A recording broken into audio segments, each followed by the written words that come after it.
won't react. You're whispering my name, thinking I won't be the same. Turn fiction into fact. See what you didn't know, bruises that I'll never show, slipping on your every jab. So tighten up your fist, step into the ring with this. I hope your mama's got your back. First round, you thought you would've knocked me down. Fifth round, bleeding out the side of your mouth. Final round, holding the sound of my name in the crowd. You hit a buzz. Oh, oh, oh, oh. You hit a buzz. Oh, oh, oh, oh, oh. Just 'cause I took a break, you're making a huge mistake, thinking you can take the throne. Look at you trembling, step into the lion's den. Bet you wish you stayed at home. Begging for mercy underneath your breath when I ain't even sweating yet. My legend's written in the stone, yeah. You're crying age, you're in defeat is now your only friend. Even your mama's gotta know. First round, you thought you would've knocked me down. Fifth round, bleeding out the side of your mouth. Final round, holding the sound of my name in the crowd. You hit a buzz. Oh, oh, oh, oh. You hit a buzz. Oh, oh, oh, oh,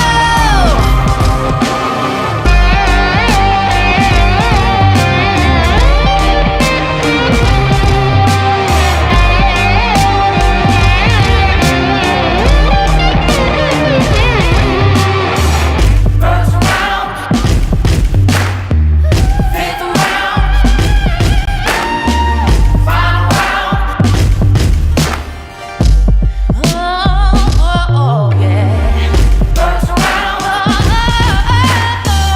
fifth round, final round. No, no, no, no, no, no. First round, you thought you would've knocked me down. Fifth round, bleeding out the side of your mouth. Final round, holding the sound of my name in the crowd. You hit a buzz. Oh, oh, oh, oh. You hit a buzz. Oh, oh, oh, oh, oh, oh.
Hello, everyone, and welcome to In Time. We are expecting today the final January 6th committee hearing, the final one. This is where they present their conclusions. We talked about this from the beginning, which was that they've been sort of making their case and presenting preliminary findings. They have now reached their conclusions, and they will present those conclusions. We are expecting a number of things. We're expecting that they will be making criminal referrals. They will probably actually vote to make those today, so you're going to see them all, similar to the vote to subpoena Donald Trump. It will almost certainly be all unanimous. If they didn't know it would be unanimous, they wouldn't do it publicly. So we're expecting, at a minimum, I think at this point, for Trump, a number of criminal referrals, including, let's see, obstruction of an official proceeding, conspiracy to defraud the government, and possibly even insurrection. We're expecting maybe 4 criminal referrals to the DOJ against Trump, and then we're also expecting them probably for Mark Meadows, Eastman, Jeffrey Clark, and Rudy Giuliani. So now, criminal referrals, we had mentioned this earlier. Well, let me get into that in a minute. Before I get into that, I wanted to say hi to Z Andring. How you doing? Oh, pretty good. Driving across the devastation of the central blizzard.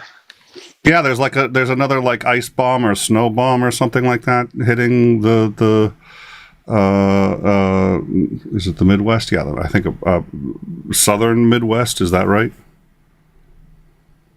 Yeah, there was a big storm mostly through last week that just kind of hovered and hung out, and high winds, lots of snow, so blizzard conditions. Temperatures are dropping, going up a little bit north, like up in the Dakotas. The temperatures have really plummeted in some areas of Montana and Idaho.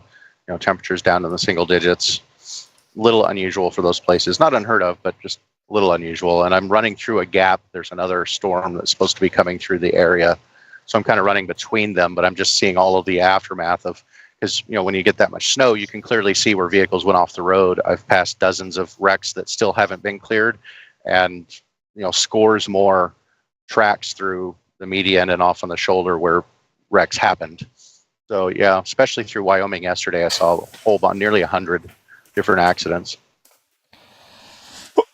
Well, stay safe. Of course, you're like the most experienced driver I know, so at least. Yeah, so hopefully you should be okay. We've talked about that before, about truckers actually being safer drivers by far than most most other people on the road, but we'll save that discussion for another time. All right, well, so we also had a stream yesterday on Elon Musk put out a poll which lasted about 6 hours, asking if he should resign as CEO from Twitter. The answer ended up being yes. He said he would consider it a binding poll, and if the answer was yes, that he would, in fact, resign. We discussed sort of what this may or may not mean in the end. He'll still own Twitter. He probably won't micromanage it the same way. In some ways, I think this is his way of getting an out of the situation. So that, but it's obviously no CEO runs his business by poll, and is just further evidence of how unhinged Elon Musk is. But it turns out that stream, for whatever, didn't end properly. People were not able to see it. It should be ended now, and people should be able to see it. If anyone's confirmed that yet, that would be great. It's harder for me. I'm logged in. I actually have to log out to test it. But I'll look at that after this stream and make sure people have access to it. It's not the kind of thing you expect to. I'm the CEO of one of the largest media corporations in the world. Decide to hold a poll as to whether he should resign or not. He's unhinged. I don't know what you think about that, Z Andring, but that's just crazy, I think.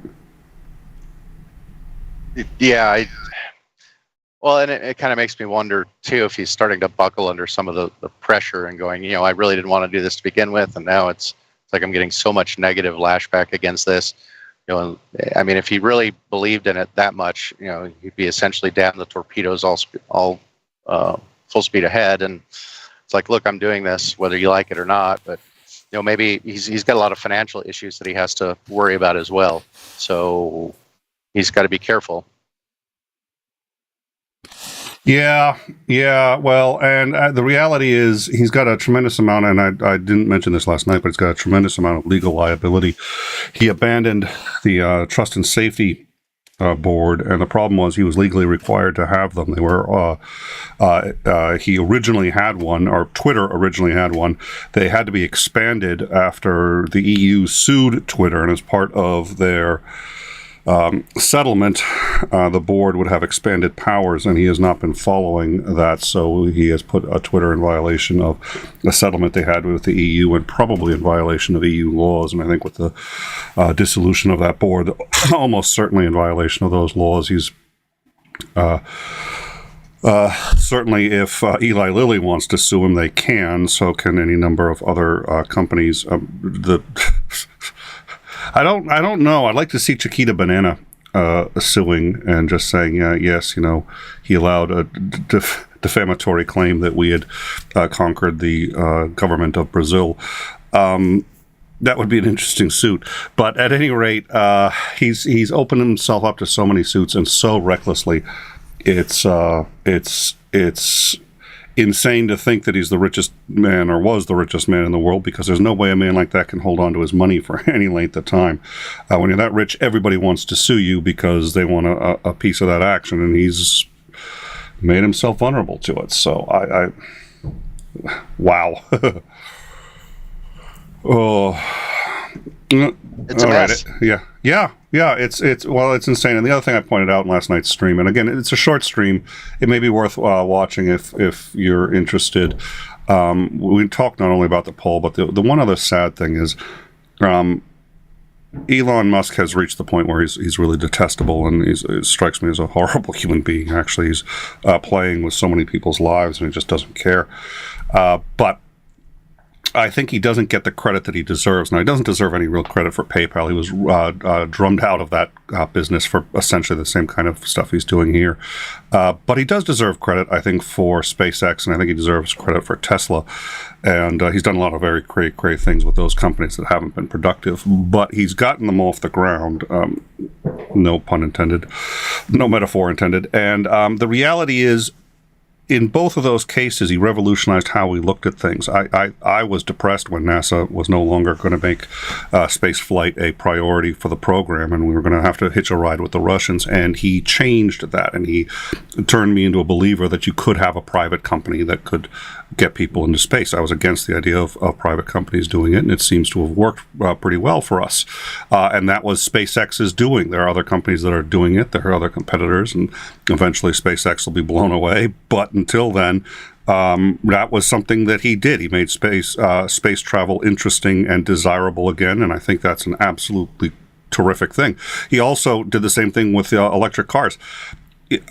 Most people weren't that interested in electric cars. They didn't think electric cars were viable, and despite all the really crazy programs that he tried to initiate and that went nowhere, every single major car manufacturer now has electric versions of vehicles, and I think that's explicitly because of Tesla. Any thoughts on that? Yeah, I like he had to build up SpaceX so he could get Tesla off the ground, literally. And so now he's got Tesla orbiting Mars. First product placement in the history, I think. Commercial product placement, I mean. Yeah, he's done. I mean, there's arguments to be made that he wasn't as big of a influence in those companies as everybody, all of the fan people of Elon Musk claim. I'm going to cut you off. You've got about 30 or 45 seconds, and then I got to go because they're starting. Okay. Yeah, generally, I think that the change of the narrative was his biggest impact. Not maybe necessarily the companies themselves, but the change in perspective on these possibilities of these things. I think he deserves some credit for that, despite being unhinged. All right, the committee looks like it's going to be starting soon. The chairman is taking his seat. The cameras are on. I'm going to turn the audio on here, and we'll see. Now, there we go. Oh, I'm not even hearing the sort of quiet background of the room, which we'd normally expect, but I think the audio is on and working. Again, we're expecting criminal referrals. I mean, I'd like to see criminal referrals for members of Congress who were involved. We've had conflicting reports, but it looks at this point as if that is off the table. I don't know. I figure what better time to do it. Half of these committee members aren't going to be coming back. But again, and to quickly discuss the criminal referrals, and there can be other kinds of referrals. They can refer this matter to... This program was made possible by contributions to your PBS station. All right. Well, I heard that. Yeah, I muted that just for a second. So we're so it's starting. They can do any number of referrals. The criminal referrals are non-binding, but it is a message, from Congress to the DOJ. We believe these people committed crimes and would like you to investigate it. Presumably, they're supposed to take those very seriously. We believe at this point, 80% of the material that's going to be referred is actually already under investigation, but it also does ease the process of the committee handing everything over to the DOJ. The official report will be made available in writing on Wednesday. This is, again, their conclusion. This is expected to be sort of their closing statements. We are expecting it to be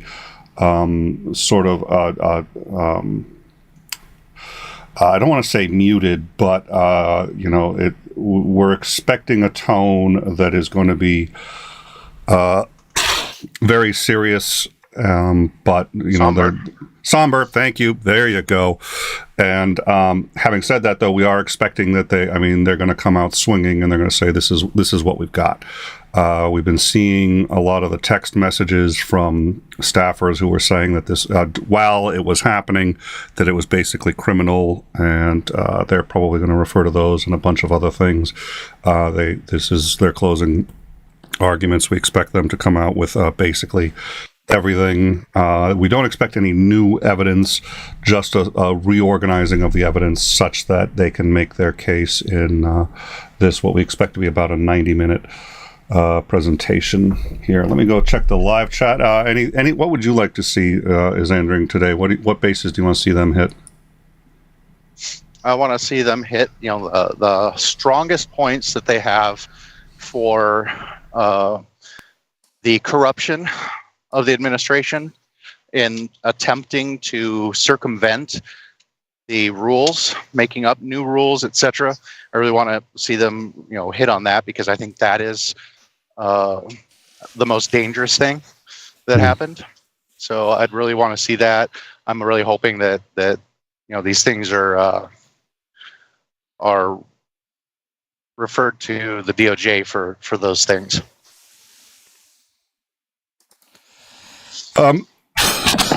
Who in particular, if you can remember all the names? I mean, Eastman is the one that we all remember. I think Eastman is, probably in my view, almost, if not as culpable as Trump in most of what happened. He's a lawyer, appears to have violated, those are some of the other referrals too that I'd forgotten about. They can make referrals to the American Bar Association. We are expecting they will do that. They can make referrals to any number of civil organizations for local and or nationwide disbarment, other kinds of penalties. I don't have the list in front of me that we were expecting, so I'll see if I can get that. But Eastman is one that I think is almost as culpable as Trump, because he's the one who invented this fiction, which he admitted would not survive any kind of legal scrutiny, would not survive going before this Supreme Court, and that even this Supreme Court would unanimously vote it was unconstitutional and illegal, and he pushed it anyway. What are your thoughts on Eastman? I want to see Eastman. I want to see them go after him in every way possible. I don't think he should be able to continue as a lawyer, and I really hope that he faces criminal charges for it. I've said before that it's like we've slowly crept into a bunch of kind of corruption through the political ranks, a lot of shenanigans going on, and a lot of them are kind of swept under the rug. Oh, well, that was a bad thing. We shouldn't do it. Except that, without any actual real consequences, it's kind of encouraged things to get to the point that we're at today. And I don't think we should have ever been able to get to this point. So yeah, I've always been in favor of charging for absolutely anything that they even think they can get a conviction on, and going after this kind of behavior harshly, because we need to put a stop to it, or we're going to just lose the republic. So yeah, I want them to go after Eastman, especially Trump, just because he was in charge of everything and was willing to, keep pushing this, especially on the propaganda front. And I think Mark Meadows, because he's as chief of staff, it was his responsibility to try and rein some of this stuff in, and he didn't, or at least didn't make huge effort to do it, or at least resign and say, I can't do this. This is not right. So he's at least complicit. So yeah, and Giuliani's just a dingbat for some reason, and I don't know what happened to him between being what I think he was the mayor of New York City, or was he the governor of New York State? Why can I not remember that? Governor of the state. Yeah, since that time, he seems to have kind of lost a few of his marbles, and so yeah, I want to see them gone after in as many arenas as possible, because we need to put a stop to this. This is incredibly dangerous to a republic, and this is in fact how you generally lose republics. Well, and to tell you the truth, that's actually one of the things that you had mentioned before, and I hadn't taken as seriously until you had mentioned it. I'm usually for pardons and saying, look, okay, the pardoning of Nixon, I understand why that was difficult. Okay, they're coming in, so we'll be starting in just a couple of seconds. But on the flip side, it's sort of like when you pardon behavior like this, it encourages it happening again. And somebody had pointed out, for the good of this country, you should pardon Trump. And I think 4 or 5 years ago, if this had happened and you found me without facing that, I might have been much more amicable to that kind of thinking. But at this point, it's like, no, because DeSantis and others are in the wings to do this again, and they need to be what is it? They need to be. And they are still gathering themselves, but we are going to listen for the start of this meeting.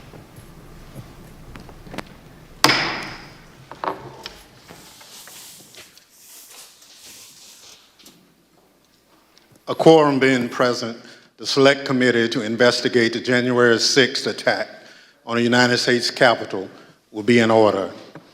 Without objection, the chair is authorized to declare the committee in recess at any point. Pursuant to House Deposition Authority Regulation 10, the chair announces the committee's approval to release the deposition material presented during today's meeting, and further, its approval to release deposition material that accompanies release of the Select Committee's final report. Good afternoon, and may God bless the United States of America. To cast a vote in the United States is an act of faith and hope. When we drop that ballot in the ballot box, we expect the people named on the ballot are going to uphold their end of the deal. The winner swears an oath and upholds it. Those who come up short ultimately accept the results and abide by the rule of law. That faith in our system is the foundation of American democracy. If the faith is broken, so is our democracy. Donald Trump broke that faith. He lost the 2020 election and knew it. But he chose to try to stay in office through a multi-part scheme to overturn the results and block the transfer of power. In the end, he summoned a mob to Washington, and knowingly they were armed and angry, pointed them to the Capitol and told them to fight like hell. There's no doubt about this.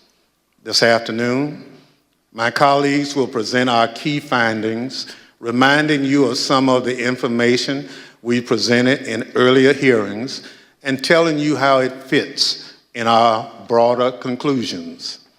Those conclusions have helped shape the committee's final report, which we'll adopt today pursuant to House Resolution 503, which establishes the Select Committee nearly a year and a half ago. I expect our final work will be filed with the Clerk of the House and made public later this week. Beyond that release, the Select Committee intends to make public the bulk of its non-sensitive records before the end of the year. These transcripts and documents will allow the American people to see for themselves the body of evidence we've gathered and continue to explore the information that has led us to our conclusions. This committee is nearing the end of its work. But as the country, we remain in strange and uncharted waters. We've never had a president of the United States stir up a violent attempt to block the transfer of power. I believe nearly 2 years later, this is still a time of reflection and reckoning. If we are to survive as a nation of laws and democracy, this can never happen again. How do we stop it? This committee will lay out a number of recommendations in its final report.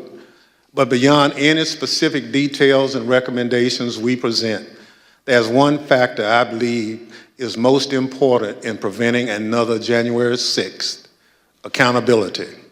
So today, beyond our findings, we will also show that evidence we've gathered points to further action beyond the power of this committee or the Congress to help ensure accountability under law. Accountability that can only be found in the criminal justice system. We have every confidence that the work of this committee will help provide a roadmap to justice, and that the agencies and institutions responsible for ensuring justice under the law will use the information we've provided to aid in their work. And for those of you who have followed this committee's work, I hope we've helped make clear that there's a broader kind of accountability. Accountability to all of you, the American people. The future of our democracy rests in your hands. It's up to the people of this country to decide who deserves the public trust, who will put fidelity to the Constitution and democracy above all else, who will abide by the rule of law, no matter the outcome. I'm grateful to the millions of you who followed this committee's work. I hope we lived up to our commitment to present the facts and let the facts speak for themselves. Let me say in closing, the women and men seated around me on this dais are public servants in the most genuine sense. They've put aside politics and partisanship to ensure the success of this committee in providing answers to the American people. I especially want to thank and acknowledge our Vice Chair, who has become a true partner in this bipartisan effort, Ms. Cheney of Wyoming. And I also recognize her for any opening statement that she cared to offer. Thank you very much, Mr. Chairman, and thank you for your tremendous leadership of this committee. I know we all have benefited greatly from your wisdom and your wise counsel, so thank you very much. In April of 1861, when Abraham Lincoln issued the first call for volunteers for the Union Army, my great-great-grandfather, Samuel Fletcher Cheney, joined the 21st Ohio Volunteer Infantry. He fought through all 4 years of the Civil War, from Chickamauga to Stones River to Atlanta. He marched with his unit in the Grand Review of Troops up Pennsylvania Avenue in May of 1865, past a reviewing stand where President Johnson and General Grant were seated. Silas Canfield, the regimental historian of the 21st Ohio Volunteer Infantry, described the men in the unit this way. He said they had a just appreciation of the value and advantage of free government and the necessity of defending and maintaining it. And they enlisted, prepared to accept all the necessary labors, fatigues, exposures, dangers, and even death for the unity of our nation and the perpetuity of our institutions. I have found myself thinking often, especially since January 6th, of my great-great-grandfather and all those in every generation who have sacrificed so much for the unity of our nation and the perpetuity of our institutions. At the heart of our republic is the guarantee of the peaceful transfer of power. Members of Congress are reminded of this every day as we pass through the Capitol Rotunda. There, 8 magnificent paintings detail the earliest days of our republic. One, painted by John Trumbull, depicts the moment in 1793 when George Washington resigned his commission, handing control of the Continental Army back to Congress. Trumbull called this, quote, one of the highest moral lessons ever given the world. With this noble act, George Washington established the indispensable example of the peaceful transfer of power in our nation. Standing on the west front of the Capitol in 1981, President Ronald Reagan described it this way: the orderly transfer of authority as called for in the Constitution routinely takes place, as it has for almost 2 centuries, and few of us stop to think how unique we really are. In the eyes of many in the world, this every 4-year ceremony that we accept as normal is nothing less than a miracle. Every president in our history has defended this orderly transfer of authority, except one. January 6, 2021 was the first time one American president refused his constitutional duty to transfer power peacefully to the next. In our work over the last 18 months, the Select Committee has recognized our obligation to do everything we can to ensure this never happens again. At the beginning of our investigation, we understood that tens of millions of Americans had been persuaded by President Trump that the 2020 election was stolen by overwhelming fraud. And we also knew this was flatly false. We knew that dozens of state and federal judges had addressed and resolved all manner of allegations about the election. Our legal system functioned as it should, but our president would not accept the outcome. Among the most shameful of this committee's findings was that President Trump sat in the dining room off the Oval Office watching the violent riot at the Capitol on television. For hours, he would not issue a public statement instructing his supporters to disperse and leave the Capitol, despite urgent pleas from his White House staff and dozens of others to do so. Members of his family, his White House lawyers, virtually all those around him knew that this simple act was critical.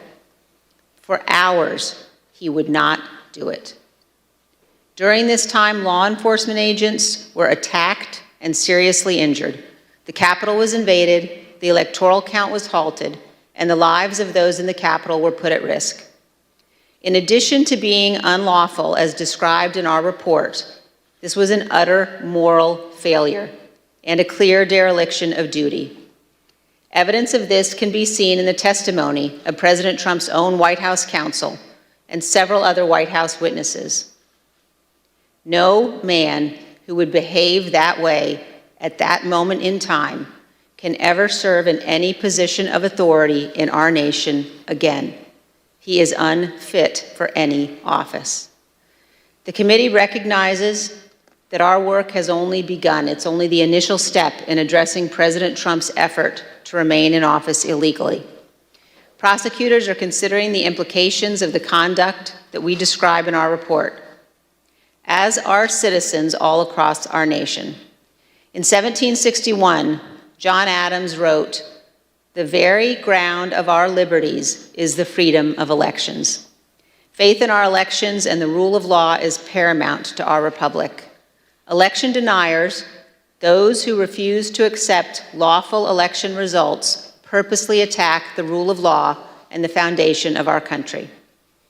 The history of our time will show that the bravery of a handful of Americans doing their duty saved us from an even more grave constitutional crisis.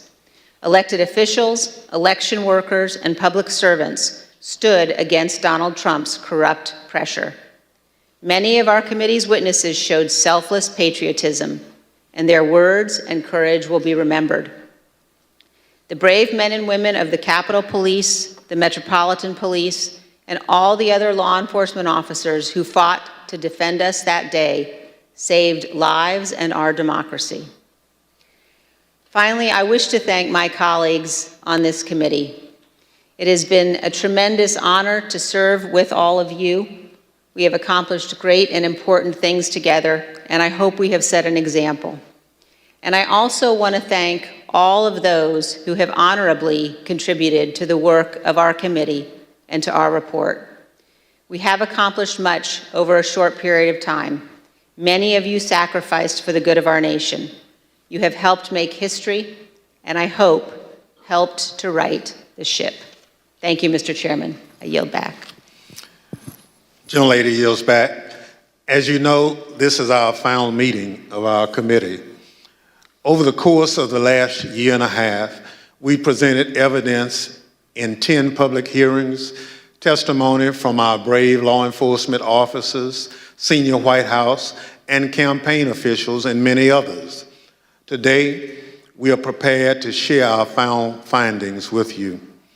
But before we do so, it's important to remember what we've learned, and critically, exactly what happened at the United States Capitol on January 6th. Without objection, I include in the record a video presentation of some of the key evidence our investigation has uncovered.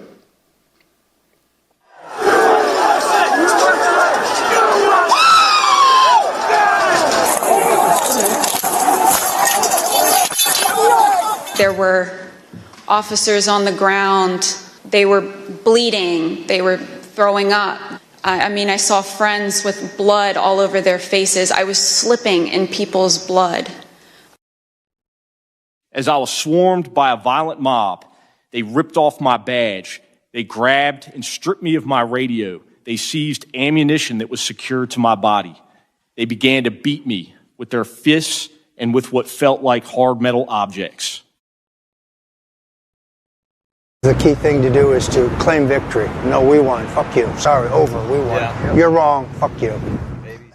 Right out of the box on election night, the president claimed that there was major fraud underway. I mean, this happened, as far as I could tell, before there was actually any potential of looking at evidence. I didn't think what was happening was necessarily honest or professional at that point in time. So that led to me stepping away. Generally discussed on that topic was whether the fraud, maladministration, abuse, or irregularities, if aggregated and read most favorably to the campaign, would that be outcome determinative? And I think everyone's assessment in the room, at least amongst the staff, Mark Short, myself, and 𝐂𝐚𝐥𝐥-𝐈𝐧, was that it was not sufficient to be outcome determinative. I told him that I did believe, yes, that once those legal processes were run, if fraud had not been established, that had affected the outcome of the election, then unfortunately I believed that what had to be done was concede the outcome. What were the chances of President Trump winning the election? After that point? Yes. None. So what are we going to do here, folks? I only need 11,000 votes. Fellas, I need 11,000 votes. Give me a break. The numbers are the numbers. The numbers don't lie. We had many allegations, and we investigated every single one of them. Did one of them make a comment that they didn't have evidence, but they had a lot of theories? That was Mr. Giuliani. And what exactly did he say, and how that come up? My recollection, he said, we've got lots of theories, we just don't have the evidence. You're asking me to do something that's never been done in history, the history of the United States, and I'm going to put my state through that without sufficient proof? It's a tape earlier in the day of Ruby Freeman and Shay Freeman Morris and one other gentleman quite obviously surreptitiously passing around USB ports as if they're vials of heroin or cocaine. In one of the videos we just watched, Mr. Giuliani accused you and your mother of passing some sort of USB drive to each other. What was your mom actually handing you on that video? A ginger mint. Do you know how it feels to have the President of the United States to target you? The President of the United States is supposed to represent every American, not to target one. I made it clear I did not agree with the idea of saying the election was stolen and putting out this stuff, which I told the president was bullshit. He wanted to talk about that he thought the election had been stolen or was corrupt, and that there was widespread fraud. And I had told him that our reviews had not shown that to be the case. And I said something to the effect of, sir, we've done dozens of investigations, hundreds of interviews. The major allegations are not supported by the evidence developed. Well, my first thought was, this is a terrible idea. Jeff Clark cannot be installed as acting Attorney General of the United States. You ultimately told us that you described this meeting as not this meeting, the Georgia letter that was proposed as an effing murder-suicide pact. Do you remember using the term murder-suicide pact? Yes.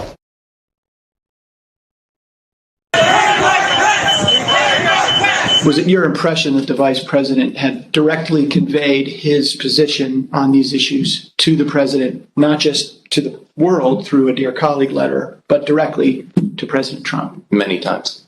My view is that the Vice President didn't have the legal authority to do anything except what he did. And I said, hold on a second, I want to understand what you're saying. You're saying that you believe the Vice President, acting as President of the Senate, can be the sole decision maker as to, under your theory, who becomes the next president of the United States?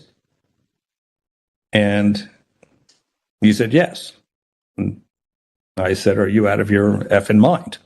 The president was, all the attention was on what Mike would do or what Mike wouldn't do. There's a telephone conversation between the president and the vice president, is that correct? Yes. The conversation was pretty heated. Apologize for being impolite, but do you remember what she said her father called him? The P word. Bring out beds! Bring it out! It was clear that it was escalating and escalating quickly. So then when that tweet, the Mike Pence tweet, was sent out, I remember us saying that was the last thing that needed to be tweeted at that moment. It felt like he was pouring gasoline on the fire by tweeting that. They've gained access to the second floor, and I've got public about 5 feet from me down here below. Okay, copy. They are on the second floor, moving in now. We may want to consider getting out and leaving now. Copy. The members of the VP detail at this time were starting to fear for their own lives. There were calls to say goodbye to family members, so on and so forth. Approximately 40 feet. That's all there was. 40 feet between the vice president and the mob. Donald Trump and his allies and supporters are a clear and present danger to American democracy.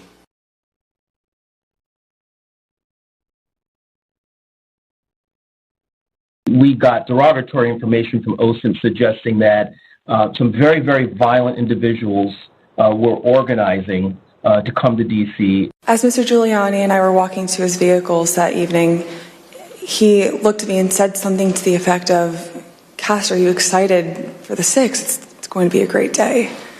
I remember looking at him and saying, Rudy, could you explain what's happening on the 6th?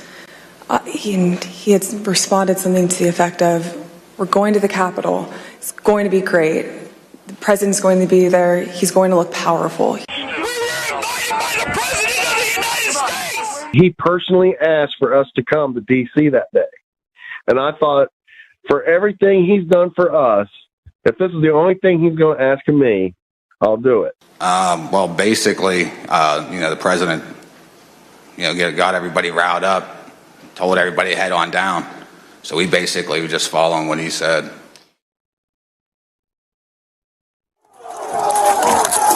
Going on lost the line! We lost the line! Anthony, get back! Within 15 minutes of leaving the stage, President Trump knew that the Capitol was besieged and under attack. So are you aware of any phone call by the President of the United States to the Secretary of Defense that day?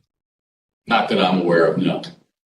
Are you aware of any phone call by the President of the United States to the Attorney General of the United States that day? No. Are you aware of any phone call by the President of the United States to the Secretary of Homeland Security that day? I'm not aware of that, no. Did you ever hear the President No. ask for the National Guard? Did you ever hear the President ask for law enforcement response? No. You got an assault going on the Capitol of the United States of America. And there's nothing. No call, nothing, zero. I remember Pat saying something to the effect of, Mark, we need to do something more. They're literally calling for the vice president to be effing hung. And Mark had responded something to the effect of, you heard him, Pat. He thinks Mike deserves it. He doesn't think they're doing anything wrong. You on the staff did not want people to leave the Capitol. On the staff? In the White House. I can't think of anybody, on that day who didn't want people to get out of the Capitol once particularly once the violence started. No. I mean,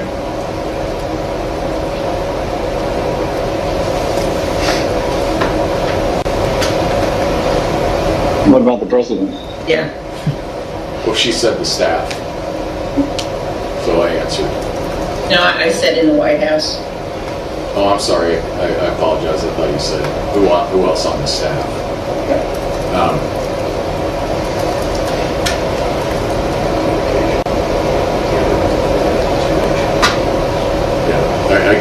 I can't reveal communications, but obviously I think,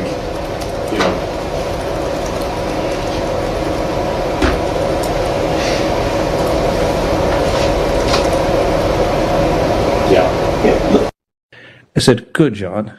Now I'm going to give you the best free legal advice you're ever getting in your life. Get a great effing criminal defense lawyer. You're going to need it. General Flynn, do you believe in the peaceful transition of power in the United States of America? The fifth.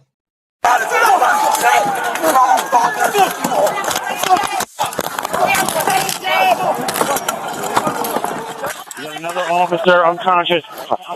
The terrorist. What terrorist?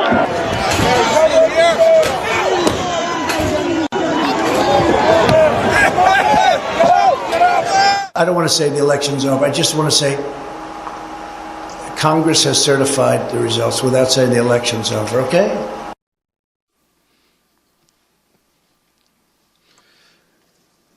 The chair now recognizes the gentlewoman from California, Ms. Lofgren, for an opening statement. Thank you, Mr. Chairman. Over the last 18 months, the Select Committee has conducted a congressional investigation of enormous scale, seeking to uncover the depth and breadth of ex-President Trump's multi-part plan to reverse the lawful outcome of the 2020 presidential election. We've compiled an immense volume of documents collected from countless individuals, law enforcement agencies, and federal and state authorities. Many of our efforts to get the evidence required litigation in federal court, including the U.S. Supreme Court. We've taken the testimony of hundreds of witnesses. Now, while we couldn't show them all during the hearings, we focused on those who were most central, including our ex-president's White House aides, his senior Department of Justice officials, and senior members of his campaign. Based on this assembled evidence, the Select Committee has reached a series of specific findings. Now, many of these findings pertain to what has been called the big lie, the enormous effort led by ex-President Trump to spread baseless accusations and misinformation in an attempt to falsely convince tens of millions of Americans that the election had been stolen from him. Beginning even before the election, and continuing through January 6th and thereafter, Donald Trump purposely disseminated false allegations of fraud in order to aid his effort to overturn the 2020 election. Ex-President Trump's decision to declare victory falsely on election night wasn't a spontaneous decision. It was premeditated. The committee has evidence that ex-President Trump planned to declare victory and unlawfully to call for the vote counting to stop, and that he told numerous allies about his intent in the weeks before the election. The committee found that Mr. Trump raised hundreds of millions of dollars with false representations made to his online donors. The proceeds from his fundraising, we have learned, have been used in ways that we believe are concerning. In particular, the committee has learned that some of those funds were used to hire lawyers. We've also obtained evidence of efforts to provide or offer employment to witnesses. For example, one lawyer told a witness the witness could, in certain circumstances, tell the committee that she didn't recall facts when she actually did recall them. That lawyer also did not disclose who was paying for the lawyer's representation, despite questions from the client seeking that information. He told her, quote, "We're not telling people where funding is coming from right now."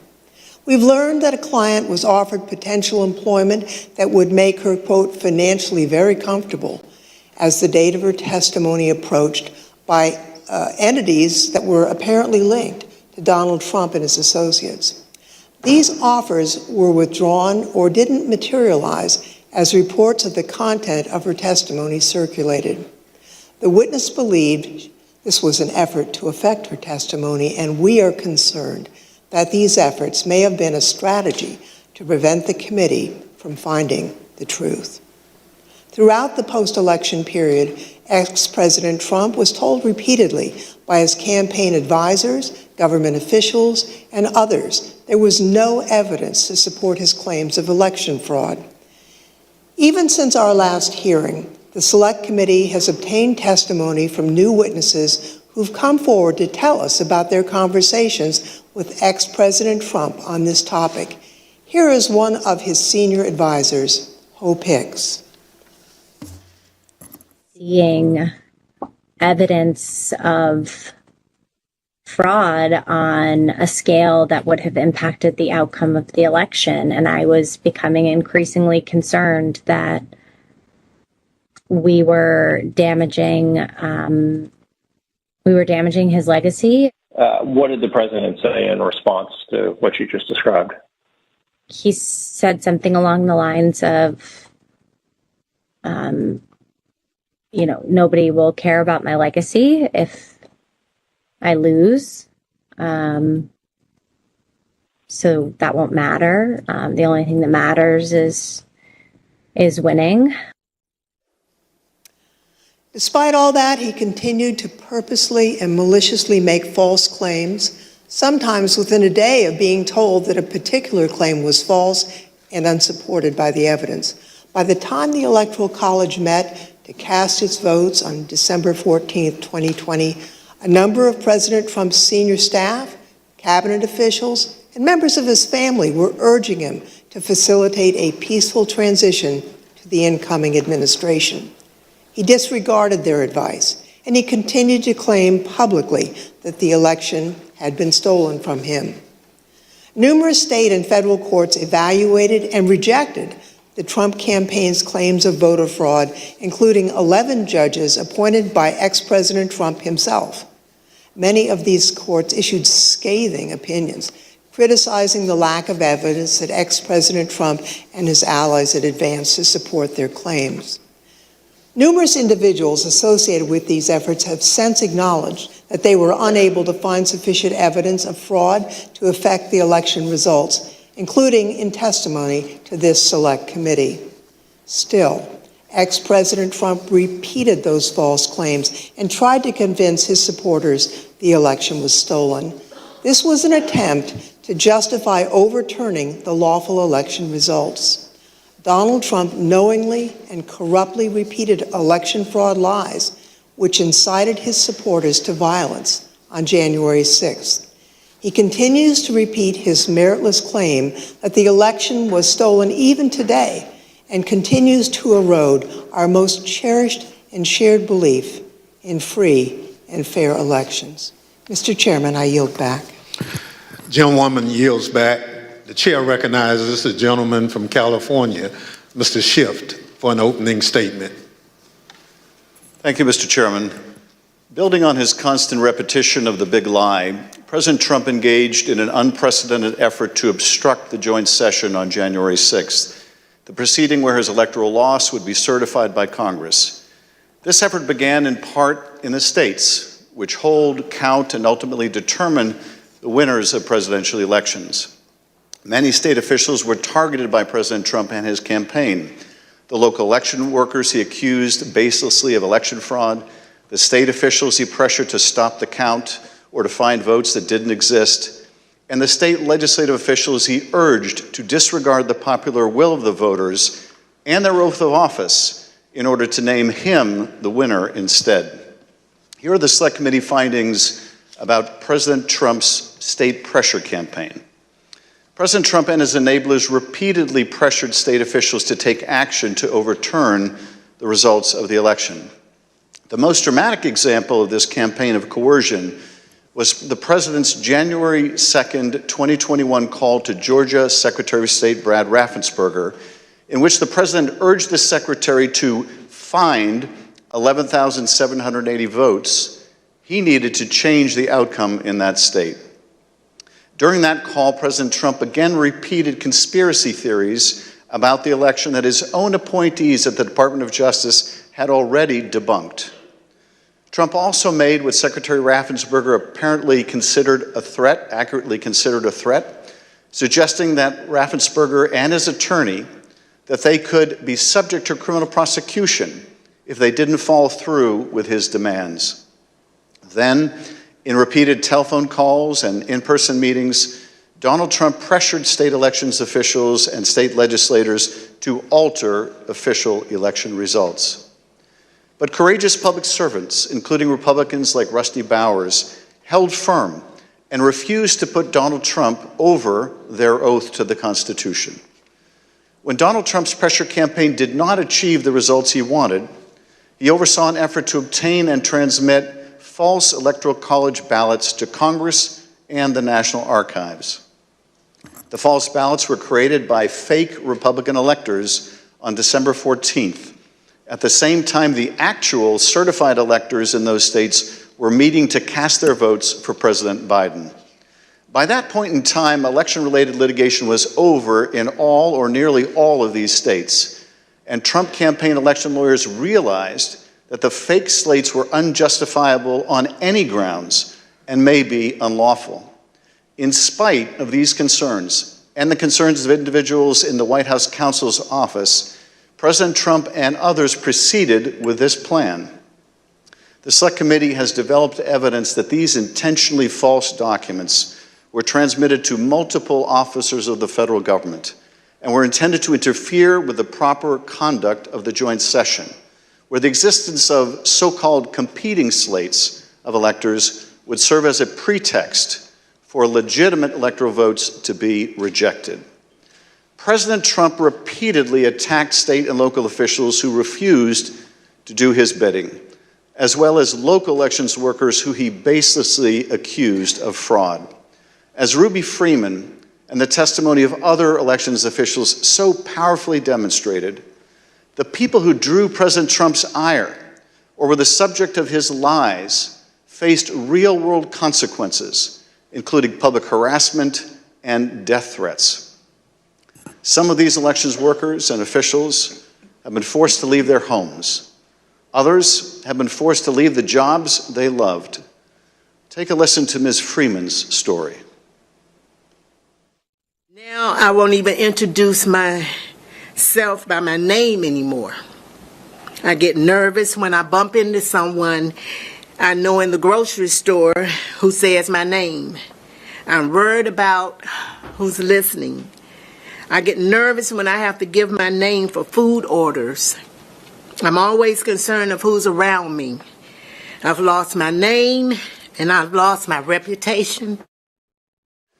The treatment of Ms. Freeman and her daughter Shay Moss and so many others around the country was callous, inhuman, inexcusable, and dangerous. And those responsible should be held accountable. Mr. Chairman, I yield back. Gentleman yields back. The chair recognizes the gentleman from Illinois, Mr. 𝐂𝐚𝐥𝐥, for an opening statement. Thank you, Mr. Chairman. Certainly one of the many important components of our federal government is the Department of Justice. It's the body that it's responsible for enforcing our laws and investigating criminal wrongdoing. For this reason, it's of the utmost importance that our Department of Justice operates as a fair and neutral body that enforces our federal laws without fear or without favor. It is this critical function that President Trump sought to corrupt, as he sought to use the Department of Justice to investigate and prosecute purported election fraud and to help him convince the public that the election was stolen. The Select Committee has made the following findings with respect to the Department of Justice. In the weeks immediately following the 2020 election, Attorney General Bill Barr advised President Trump that the Department of Justice had not seen any evidence to support Trump's theory that the election was stolen by fraud. No evidence.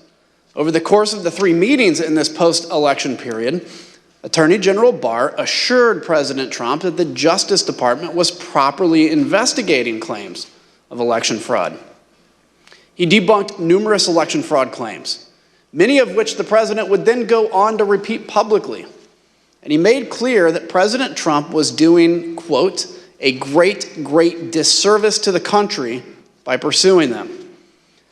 After Attorney General Barr's resignation, President Trump requested that the acting leadership of the department, Jeffrey Rosen and Richard Donoghue, quote, just say the election was corrupt and leave the rest to me and the Republican congressmen.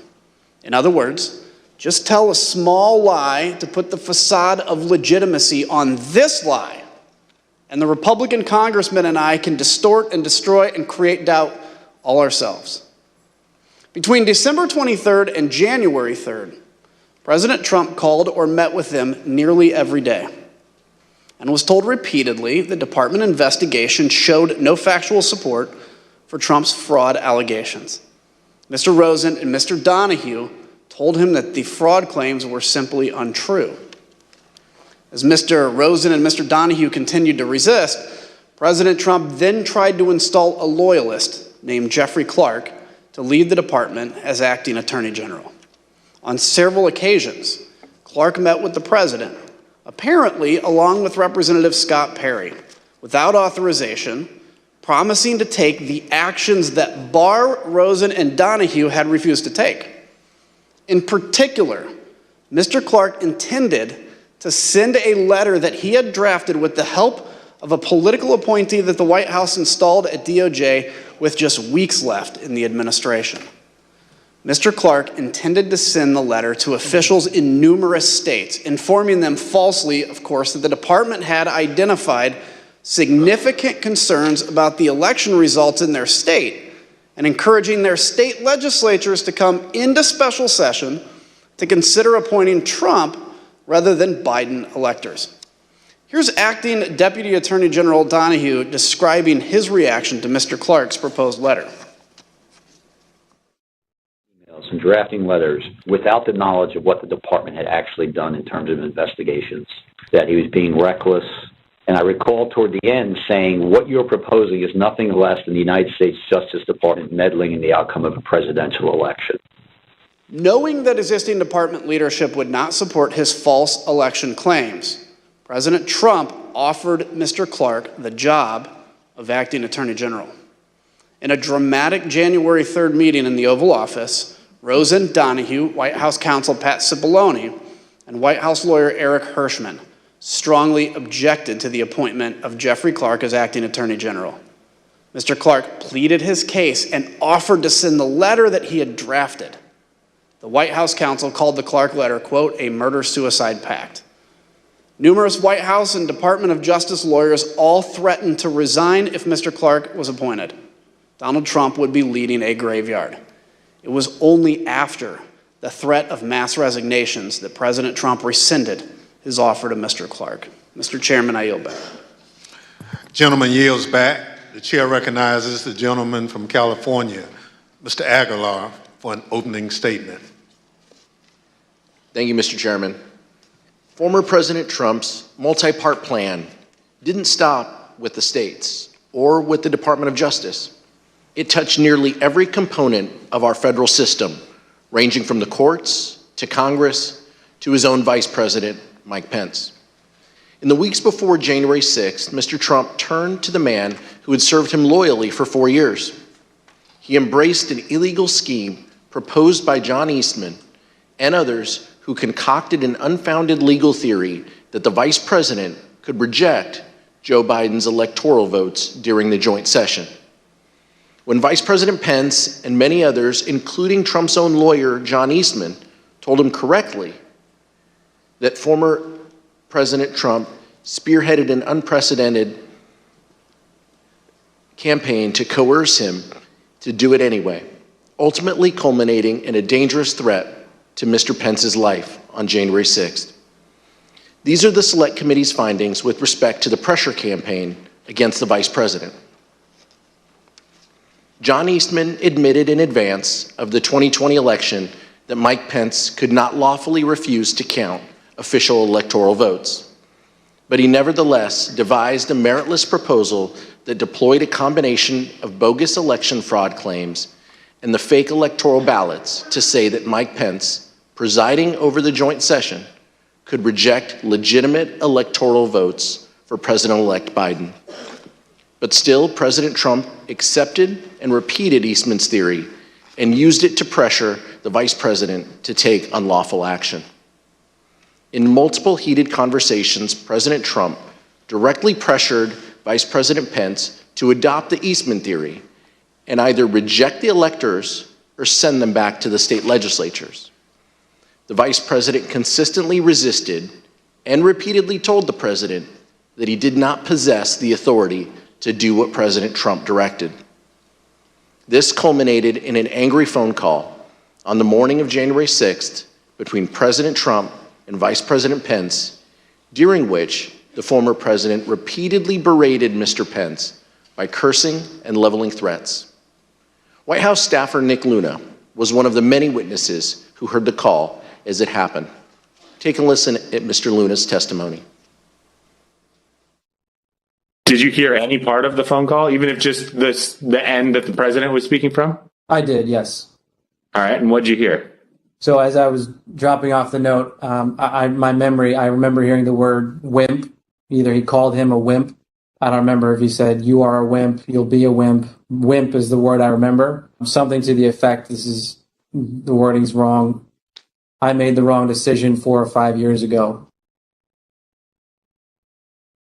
In the face of the vice president's resistance, the former president and others exerted both private and public pressure to change his mind. In his speech on the Ellipse on the afternoon of January 6th, former President Trump told the crowd that Vice President Pence needed the courage to do what he has to do. Once the riot began, President Trump deliberately chose to issue a tweet attacking Mr. Pence, knowing that the crowd had already grown violent. Almost immediately thereafter, the crowd around the Capitol surged, and between 2:30 and 2:35 p.m., the Metropolitan Police line on the west front of the Capitol broke. This was the first time in MPD history that a line like this had broken. Rioters at the Capitol were heard chanting, "Hang Mike Pence," through the afternoon. As a result of this unrest, Vice President Pence was forced to flee to a secure location where he actively coordinated with law enforcement and other governmental officials to address the ongoing violence. Mr. Chairman, I yield back. Gentleman yields back. The chair recognizes the gentlewoman from Florida, Ms. Murphy, for an opening statement. Thank you, Mr. Chairman. Ultimately, President Trump did not succeed in bending state and federal officials to his will. At every turn, state officials, the Department of Justice, Mike Pence, and many others stood up for the rule of law and resisted the president's wishes. In that way, our American institutions held after the 2020 election. But that did not stop President Trump. Instead, he turned to his supporters, those who believed his lies about a stolen election. He summoned a crowd to the nation's capital on January 6, hoping that they would pressure Congress to do what he could not do on his own. The Select Committee has made the following findings on this issue. 2 years ago today, in the early morning hours of December 19th, Donald Trump sent a tweet urging his supporters to travel to Washington for a protest on January 6th. "Be there, we'll be wild," he tweeted. Between December 19th and January 6th, the president repeatedly encouraged his supporters to come to Washington. The president's December 19th tweet galvanized domestic violent extremists, including members of the Oath Keepers, the Proud Boys, and organized militia groups. These individuals began organizing to come to the Capitol in large numbers with the specific intent to use violence to disrupt the certification of the election during the joint session. Prior to January 6th, the FBI, Secret Service, U.S. Capitol Police, D.C. government, and other law enforcement agencies gathered substantial evidence suggesting the risk of violence at the Capitol during the joint session. These included warnings like the following. Their plan is to literally kill people. Please take this tip seriously and investigate further. President Trump supporters have proposed a movement to occupy Capitol Hill. Alert regarding the VP being a dead man walking if he doesn't do the right thing. I saw several other alerts saying they will storm the Capitol if he doesn't do the right thing. In the days leading up to January 6th, President Trump's advisors explicitly told him that he should encourage his supporters to be peaceful that day, but he refused. One witness, Hope Hicks, provided the committee with records of her text messages on January 6th. In one exchange with another staffer, he texted her, "Hey, I know you're seeing this, but he," referring to President Trump, "really should tweet something about being nonviolent." "I'm not there," Hicks replied. "I suggested it several times Monday and Tuesday, and he refused." When Ms. Hicks came in to provide testimony to the committee, we asked her about this exchange. Her explanation is that the "he" in this text wasn't the president, but rather it was Eric Hirschman. Take a listen to her testimony. When you wrote, "I suggested it several times," and it presumably means that the president say something about being nonviolent. You wrote, "I suggested it several times Monday and Tuesday, and he refused." Tell us what happened. Sure. I didn't speak to the president about this directly, but I communicated to people like Eric Hirschman that it was my view that it was important that the president put out some kind of message in advance of the event. And what was Mr. Hirschman's response? Mr. Hirschman said that he had made the same, recommendation directly to the president, and that he had refused. Just so I understand, Mr. Hirschman said that he had already recommended to the president that the president convey a message that people should be peaceful on January 6th, and the president had refused to do that? Yes. The public will be able to review this in the transcripts and see the perspective Eric Hirschman gave before we took Hope Hicks's testimony. Despite having knowledge of the threats of violence presented by the crowd gathered on January 6th, President Trump gave an incendiary speech, declaring without basis that the election had been stolen and encouraging his supporters to fight like hell. And during the speech and immediately thereafter, President Trump stated his intention to travel to the Capitol with his supporters in an effort to influence the joint session. The Select Committee has developed evidence indicating that President Trump did, in fact, intend to go to the Capitol on the afternoon of January 6th, and that he repeatedly expressed that intention during the afternoon and in the days prior. Mr. Chairman, I yield back. Gentlewoman yields back. The chair recognizes the gentlewoman from Virginia, Mrs. Luria, for an opening statement. Thank you, Mr. Chairman. All of President Trump's efforts came to a head on the afternoon of January 6th. Standing on the stage of the ellipse, President Trump told tens of thousands of angry supporters that the election was stolen, that they had the power to change that if they marched to the Capitol, and that they wouldn't have a country anymore if the presidency was taken away from him. He told them he would be there with them. And then, as the crowd descended on the Capitol, President Trump watched it on television. Despite pleas from his senior advisors, from lawmakers on the Hill, and from his own children, President Trump would not issue a public statement instructing his supporters to disperse and leave the Capitol. Mr. Trump's failures spanned the period from 1:10 p.m., when his speech ended and he instructed his supporters to march to the Capitol, to 4:17 p.m., when he finally, begrudgingly, told his supporters to go home. For 187 minutes, he actively disregarded his constitutional obligation to take care that the laws are faithfully executed. As we've established through months of investigation, that is because the mob wanted what President Trump wanted, to impede the peaceful transition of power. These are the Select Committee's findings about President Trump's dereliction of duty.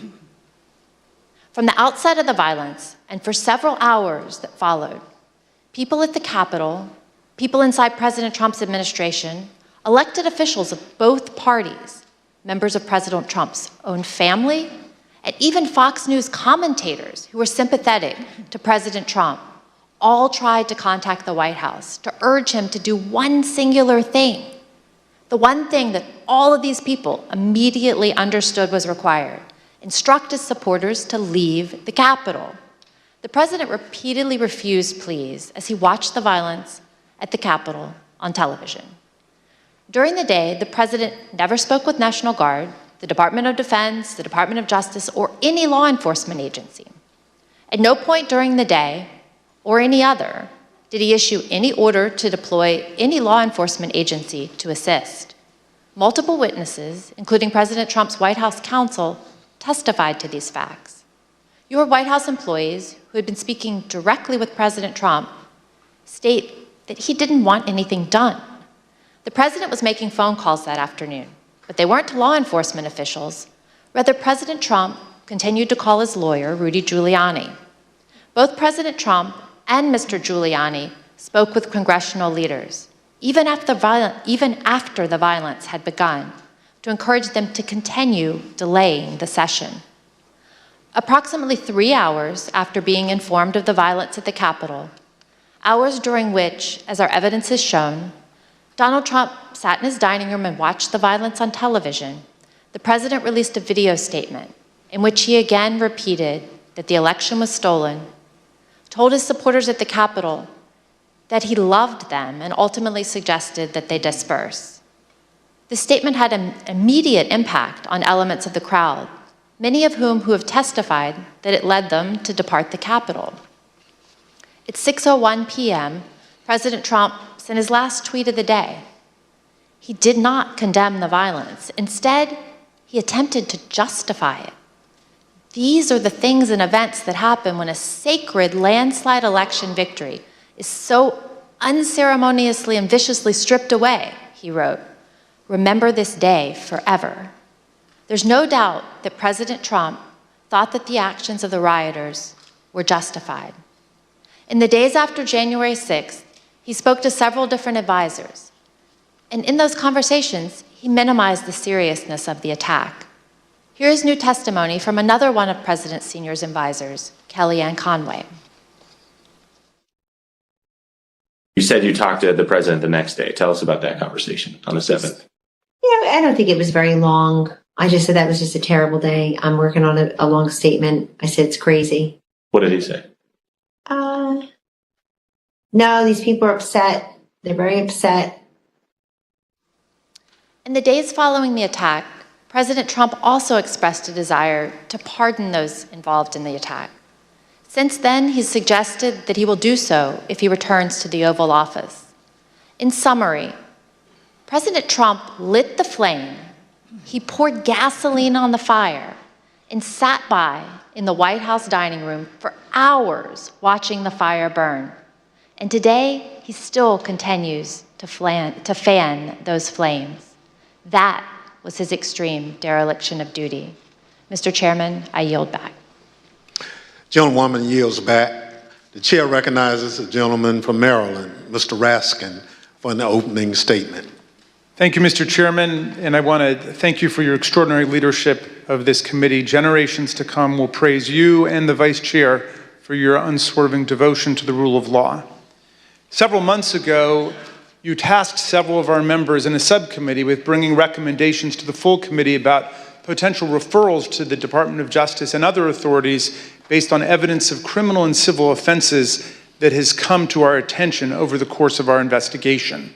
We are now prepared to share those recommendations today.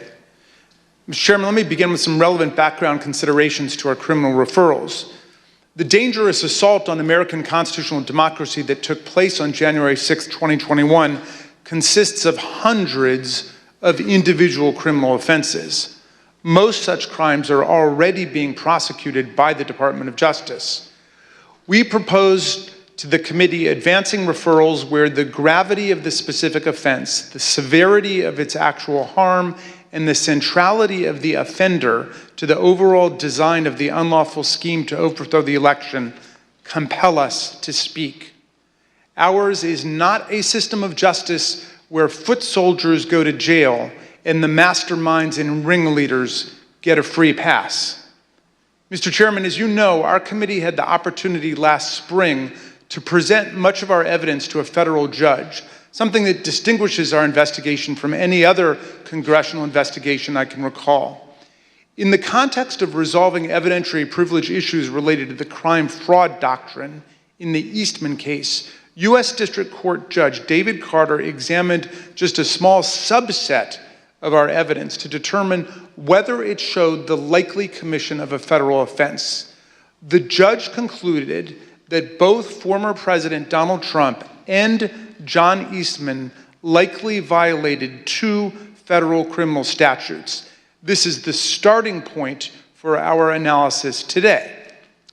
The first criminal statute we invoke for referral, therefore, is Title 18, Section 1512C, which makes it unlawful for anyone to corruptly obstruct, influence, or impede any official proceeding of the United States government. We believe that the evidence described by my colleagues today and assembled throughout our hearings warrants a criminal referral of former President Donald J. Trump, John Eastman, and others for violations of this statute. The whole purpose and obvious effect of Trump's scheme were to obstruct, influence, and impede this official proceeding, the central moment for the lawful transfer of power in the United States. Second, we believe that there is more than sufficient evidence to refer former President Donald J. Trump, John Eastman, and others for violating Title 18, Section 371. This statute makes it a crime to conspire to defraud the United States. In other words, to make an agreement to impair, obstruct, or defeat the lawful functions of the United States government by deceitful or dishonest means. Former President Trump did not engage in a plan to defraud the United States acting alone. He entered into agreements, formal and informal, with several other individuals who assisted him with his criminal objectives. Our report describes in detail the actions of numerous co-conspirators who agreed with and participated in Trump's plan to impair, obstruct, and defeat the certification of President Biden's electoral victory. That said, the subcommittee does not attempt to determine all of the potential participants in this conspiracy, as our understanding of the role of many individuals may be incomplete even today because they refuse to answer our questions. We trust that the Department of Justice will be able to form a far more complete picture through its own investigation.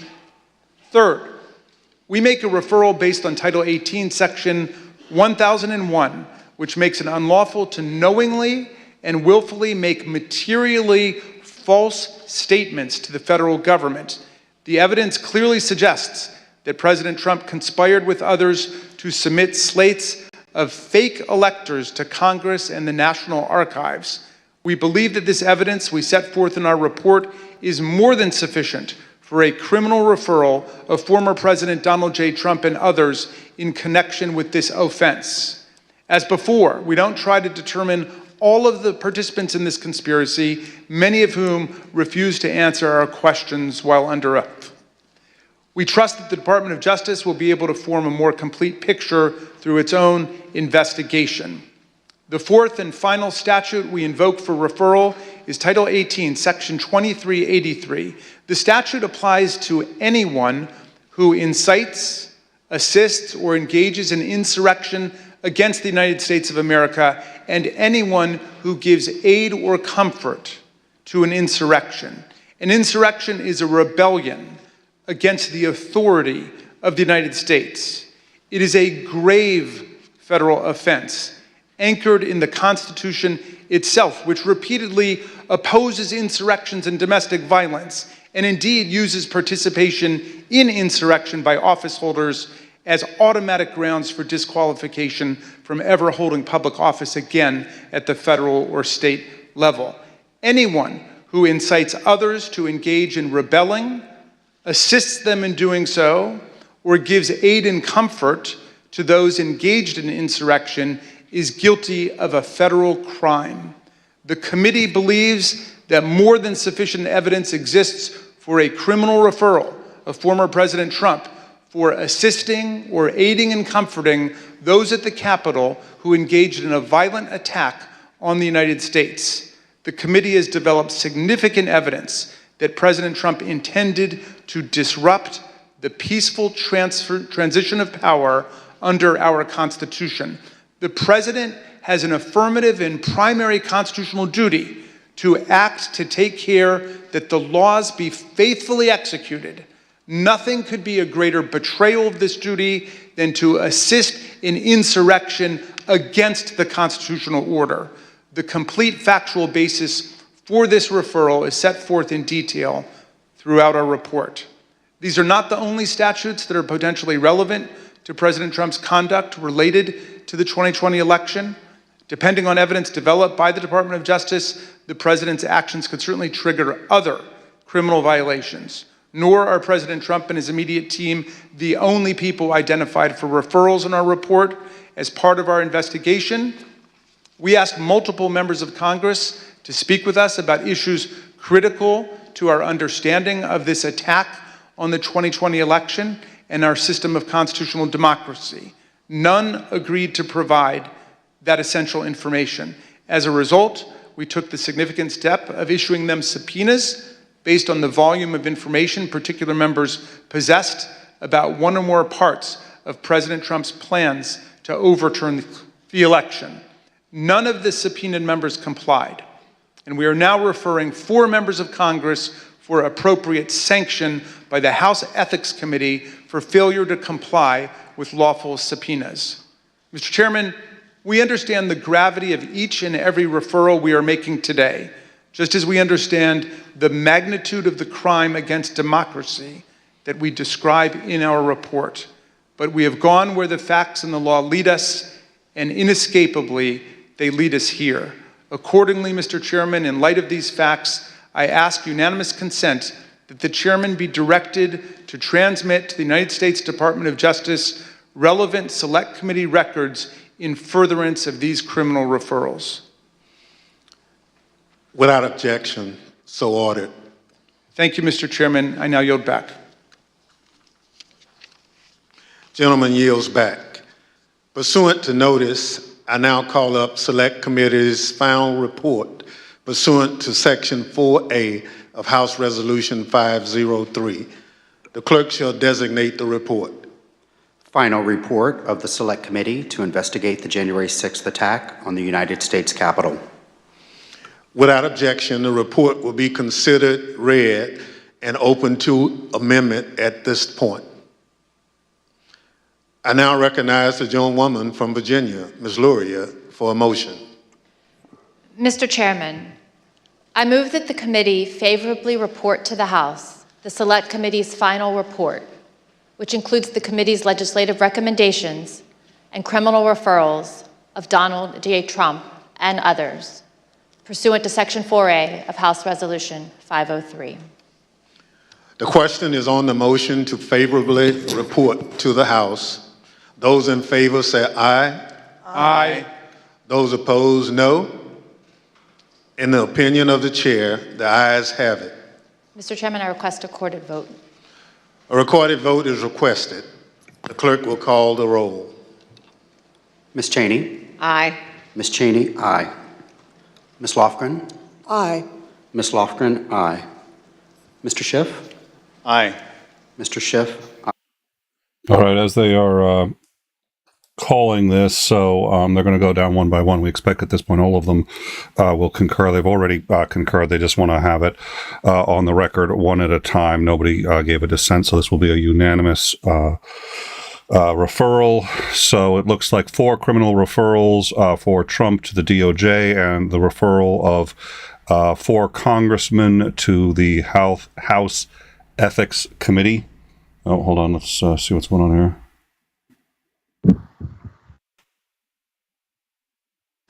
Mr. Chairman, on this vote, there are 9 ayes and 0 noes. The motion is agreed to. Without objection, a motion to reconsider is laid on the table. Without objection, staff is authorized to make any necessary technical or conforming changes to the report to reflect the actions of the committee. The chair requests those in the hearing room remain seated until the Capitol Police have escorted members from the room. There being no further business, without objection, the Select Committee stands adjourned. And with that, the chairman of this Select Committee, Congressman Benny Thompson, gavels this committee to a close, presumably its last public meeting, where it just in the last few moments has taken a historic vote, and that is to refer to the Department of Justice a number of criminal referrals, 4 criminal referrals against the former president of the United States, Donald. All right. Yeah, so let's see if we can get the specifics on what the criminal referrals were. But at a minimum, 4 members of Congress, they are going to be referring to the Ethics Committee for deliberately violating the subpoenas brought forward by the, by the committee. And hold on a sec, let's see. Okay. And it looks like we may have lost his Xandering. So we'll see if we can reconnect with him in just a minute there. Oh, whoa. And yeah. Hey. All right. So let's, yeah, we're going to have to, there we go. All right. So yeah, I think we've Xandering is having technical difficulties as much as I know historically. You should probably suggest that it's In Time's fault at this point. I don't think it's ours. Xandering, yeah, I think he's lost. Xandering, if you come back, let me know. But barring that, what we have is now I in particular thought that was quite frankly very well done. I think it laid out the case quite well. I did want to hear Xandering's take on that. He was looking at it with, as all should, a very skeptical eye when it started. So we now have they've finished their final report. Now all of this will be available on Wednesday when they make all of their findings and the actual report available to the public. Until then, this was it came in at only about an hour and 20 minutes, so about 90 minutes is what we were expecting. The referrals, as we've said before, and they admitted when doing this that actually about 80% of this is already being investigated, but in doing the referrals, all of their materials are going to be made available to the DOJ. Ostensibly, some of it's been made available maybe all of it. There hasn't been a lot of clarity, and they've disagreed between the committee and the DOJ just how much has been made available, when and where. But ostensibly, this will now end all of that. So the other interesting thing is, of course, the referrals of their own colleagues in the House to the Ethics Committee for not following through with the subpoena. So it should be interesting. They did not bring in criminal referrals for Eastman. I had been expecting that. They did acknowledge that there were others who were very close to Trump who probably should be looked at by the DOJ.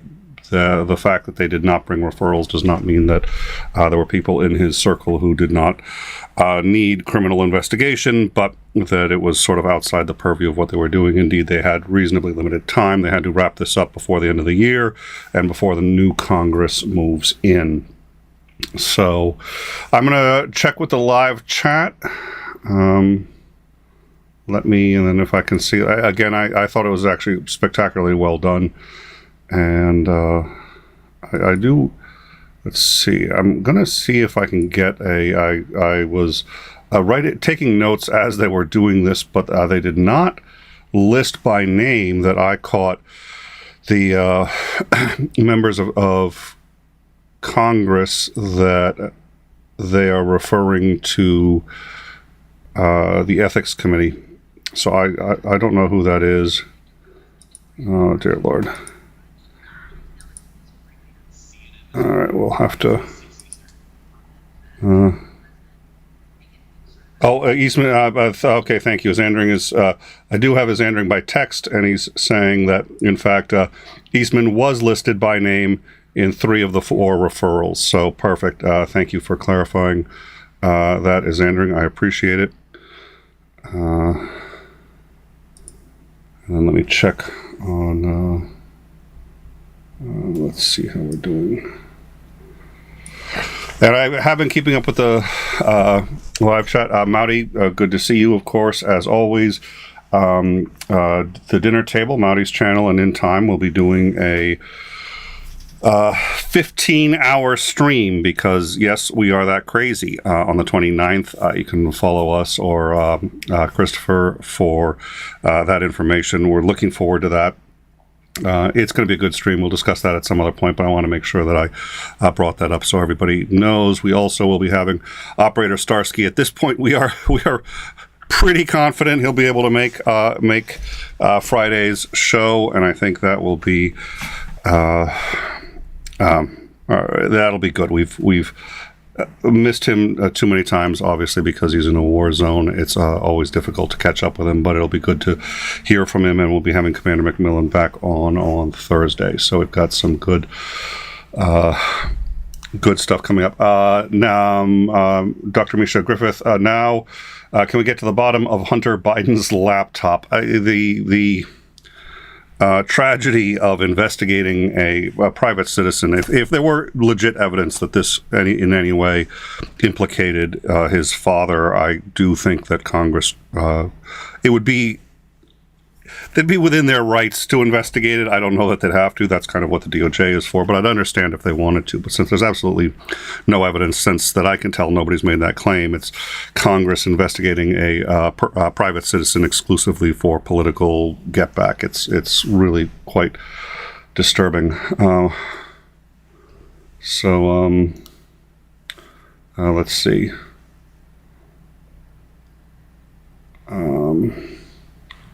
Let's see. Okay. What is the Discord link? We aren't actually taking calls. This isn't an open hang.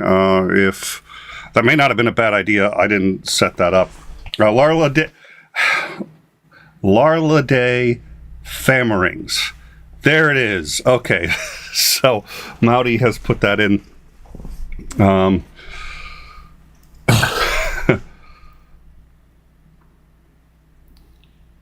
Yeah. So I'm that's it. I'm just, we may do an after dark. If people are really interested, I'd be delighted to do an after dark. We'd also like to do a rundown on overtime and talk about what's been going on in the last week between the, between Twitter, this, and any number of other there's a lot to discuss. You can also find it all on our Discord. That's usually how we collate information for our show. We just, people bring it up, we discuss it, and then we curate all of the week's events and do a rundown. So come on in and join us and, help out if you want to. This is a largely community-driven program. So if you want to contribute to how, and when we do our breaking stories, most of the time it's brought to us by community members. So come on in and join us and see how we put all of this together. So, Dr. Misha Griffith again, investigating a private citizen in order to determine if he's broken any laws. Not sure how this works. Well, probably not legally. It brings back for me very much their interference with, and I can't believe I've forgotten her name because that was actually a very important one. She was declared illegally brain dead. There was I believe it was actually a former heart surgeon was in Congress, may have even been the speaker, and he over video call decided that she was actually okay, and they blocked Terry Schiavo. Just a spectacular example of all of Congress piling onto one man's personal decision for political reasons and discovering when all was said and done, nobody in Congress had any clue what they were talking about. And none of them should have ever opined on what was probably the hardest decision this person ever had to make. And most of them were Republicans who ostensibly think that the government should get out of your life. It was really quite stunning. This feels a bit like that. At any rate, I don't think we don't have the call-in line set up right now, so I don't think we'll be taking calls. If we don't, again, come on the Discord if people are interested and let us know that they want to do an after dark. We would be delighted to do it. After dark, you can come in, you can call in, you can. Come into it's an open hang, whatever you guys want to do. We may also do a discussion on this. We'd love to get Brooks in to talk about it, a couple of others. So it's open. Let us know. In the meantime, for those of you who are just joining us, what we now have is 4 criminal referrals for Trump. We had been expecting maybe referrals to the American Bar Association for John Eastman. That has not happened, although they mentioned him several times, and he quite clearly is, in my view at least, as culpable as Trump is. Somebody put in the live chat earlier, Trump was driving the car, John Eastman made the map. So I think that's a very good way to put it. We also know that 4 members of Congress have been referred to the Ethics Committee for refusal to comply with a subpoena. Whether that subpoena and or the subpoena for Donald J. Trump go anywhere, especially now in light of the fact that the committee is ostensibly done with its work, we will see. I think it would be a shame if they didn't follow the oh dear Lord, what's his name? I can picture the guy, Trump advisor, beard, grizzly. Wow. Anyways, just got convicted of refusing to comply with a subpoena. That may be. All right. And we may have a Zandring here. So if we have a Zandring, that would be good. So, Zandring, are you there? Can you hear me now? Yes, sir, I can. Welcome back. Sweet. That was thoughtful. That was. It usually is. And it's always safe to assume that it is. I sincerely appreciate it. I hadn't even thought of that. And I was just like, okay, going forward, I'm going to do that when I'm on somebody else's show. Texting me to let me know you're back instead of just like, hey, I'm getting me to jump 6 feet out of my seat. So thank you. Yes, you've done that. You've done that to me often enough. I'm like, I think I'll just give him a note while he's talking that I got my headset back working. I am thankful and quite blessed that you are not a vengeful person. So let's start at the beginning. What are your views overall on the entire thing? I believe you heard the entire thing. What are your thoughts? Yes, I did. I was able to hear the whole thing. It wasn't until I went to try and talk, and for some reason I wasn't transmitting, so I had to. Anyway, technical shit. When they first announced all this stuff, I was pretty skeptical, pretty critical of it, thinking that it was, mostly just a political maneuver. Watching through all of it, seeing a lot of the testimony, keeping in mind that it is a non-adversarial situation. They're presenting all of the things that they want you to see. And it still brought up enough of what was going on, kind of giving a timeline of people saying, hey, this is what happened, that it gave me quite a bit of concern, thinking, okay, maybe this was actually very prudent to have done, especially considering what's more or less on the line here, what's at stake. And coming to the conclusion, I thought they did a pretty good job concluding what they had given out in greater detail all along the way. Still bearing in mind, it is non-adversarial. I am happy to see referrals to the Justice Department in order to, set up, is there sufficient evidence to actually prove a crime? And if there is, allowing it to go to court, so there is that adversarial, we can cross-examine these witnesses. Because any witness can sound very credible and authoritative on a subject if you're not cross-examining them. So I'm overall happy to see that all of this has been done, that they're actually going to recommend things to the Department of Justice. And if there is sufficient evidence to convict, or even the possibility of convicting on these, they should absolutely bring the case. Because we cannot stand as a people, our elected officials, trying to subvert the rule of law in order to stay in power. That is how you lose your republic. It's how it's happened throughout all of history. If it's not just violently overthrown or attacked, but there have been so many republics that started out well that very quickly succumbed to becoming banana republics and then outright into dictatorships. So it's not a light topic, and one that should absolutely be taken seriously.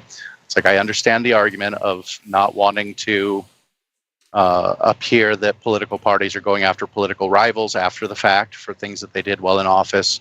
However, I think that it's led us to the point where a president of the United States feels that he can try and manipulate and lie his way into maintaining power. And I don't think that it has done us well. So I think that we should be examining the actions of our political leaders with a bit more scrutiny and with a bit more eye towards actually bringing consequences for bad behavior. The country doesn't particularly trust its elected officials. Look at any poll. The approval rates are dismal, especially for things like Congress. And we really kind of need to start trying to get those things back. All of this has shaken quite a lot of confidence in our institutions, and without those institutions, our republic falls. So let's assume for a second that within a small margin of error, all of this ends up being even, Trump is able to contest it as best he can in court and really isn't able to come up with much, and that most of this turns out to be as it appears on its face. At that point, what would you want to see happen?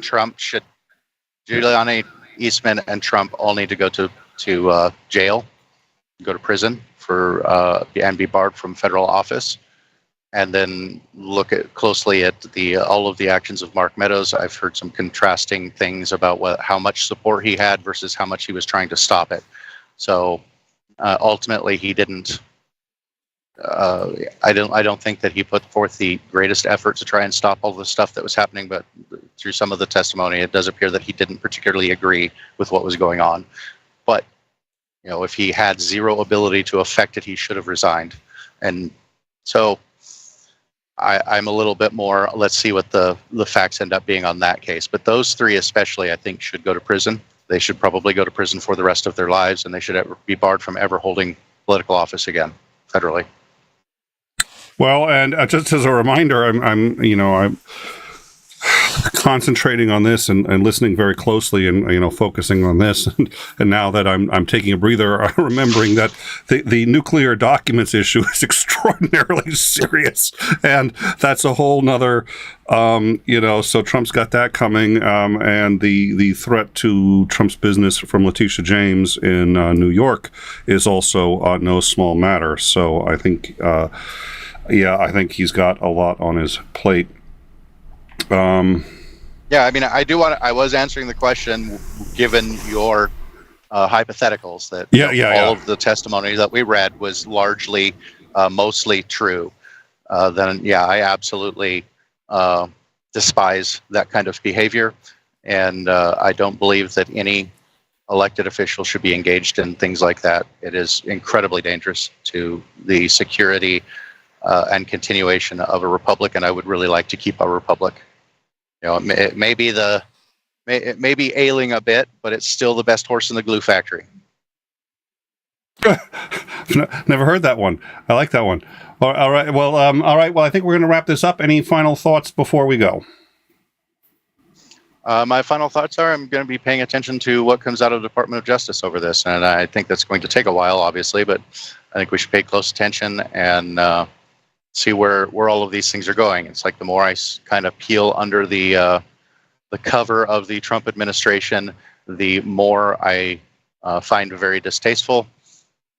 I stopped going to sausage factories for this exact reason. So unfortunately, fortunately, sausage itself actually tastes good. Just don't look at how it's made.